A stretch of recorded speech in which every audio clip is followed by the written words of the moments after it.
Why do the nations rage? Why do the people imagine things that will never stand? Throughout history, kingdoms have risen and fallen, rulers have plotted, armies have gathered, and the powerful have tried to control the world. Yet, again and again, their plans crumble like dust in the wind. Psalm 2 opens with a deep question. Why do people fight against God when no one has ever defeated him? Their anger, their pride, and their schemes are all empty before the one who created the heavens and the earth. The kings of the earth rise up, and the rulers gather together against the Lord and against his anointed. The world often thinks it can stand against God. It tries to build its own power, its own fame, and its own throne. But God's plan has already been written from the beginning. No earthly ruler can change what the Lord has established. Even when people reject God, he remains on his throne. Unshaken and undefeated, he who sits in the heavens laughs. The Lord scoffs at them.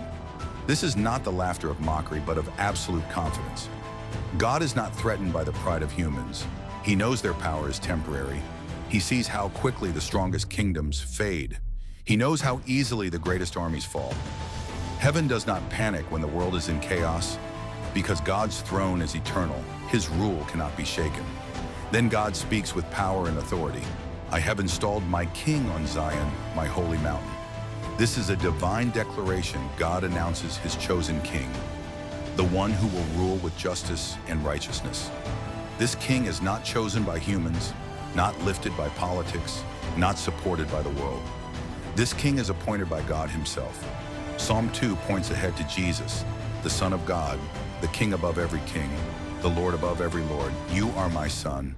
Today I have become your father.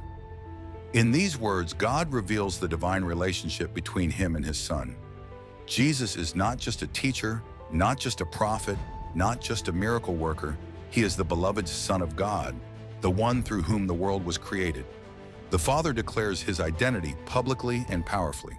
The world may deny him, but heaven has already confirmed him.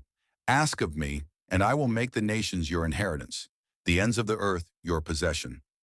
This is not just a promise. This is a revelation of Christ's destiny.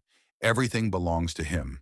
Every nation, every kingdom, every land, every heart, all are under his authority. No boundary can stop his rule. No kingdom can resist his power. Jesus is the rightful king of all creation, and his kingdom will have no end. You will break them with a rod of iron. You will shatter them like clay. This speaks of God's justice. The world may rebel for a time, but judgment will come. God's justice is not cruel, it is righteous.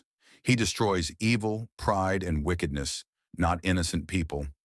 Just as clay cannot resist iron, so evil cannot resist God's judgment. His justice restores order, truth, and peace. Then the psalm turns into a warning and an invitation. Therefore be wise, O kings, be warned, you rulers of the earth. Even the most powerful people on earth are told to humble themselves. Authority on earth does not compare to the authority of God. Wisdom begins when rulers acknowledge the one who gave them breath. Serve the Lord with fear and rejoice with trembling. This fear is not terror, it is deep respect. When we understand God's greatness, we respond with awe. When we see his power, we bow our hearts. When we feel his love, we rejoice. Worship is the only right response to the one who reigns forever. Kiss the Son, lest he be angry and you perish in your way. This is a call to surrender, to lay down pride, ego, and rebellion.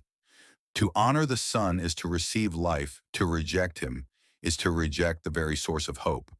Psalm 2 ends with a beautiful promise. Blessed are all who take refuge in him. In a world full of fear, chaos, and uncertainty, there is one safe place, the presence of God. Whoever trusts in him will never be forsaken. Whoever seeks him will find peace. Whoever hides in him will be blessed beyond measure. Psalm 2 reminds us that God is in control. Jesus is king. His plans will stand. His justice will prevail, and his love will protect all who trust in him.